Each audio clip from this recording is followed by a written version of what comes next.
లంకారాజు అయిన రావణాసుడు సీతామాతని అపహరించి లంకకు తీసుకువెళ్తున్నాడు.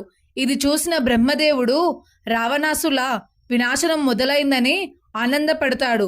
కానీ లంకలో ఉన్న సీతమ్మ మాత్రం నిద్రాహారాలు మాని కేవలం రామనామమే జపిస్తూ ఉండిపోయింది.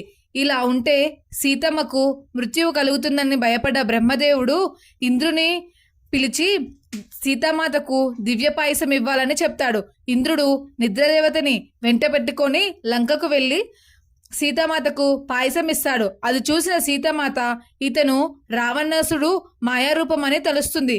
కానీ శ్రీరాముడు చెప్పిన విషయం గుర్తుకొచ్చింది. దేవతలు భూమిపై కాలు నిలవదు, అలాగే వారి కంటి రెప్ప ముయ్యరు.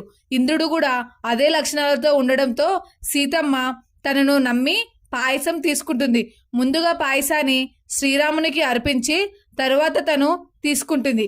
ఇలాంటి ఆధ్యాత్మిక విషయాల కోసం మన ఛానల్ని సబ్స్క్రైబ్ చేసుకోండి. ఈ వీడియో నచ్చితే జై శ్రీరామ్ అని కామెంట్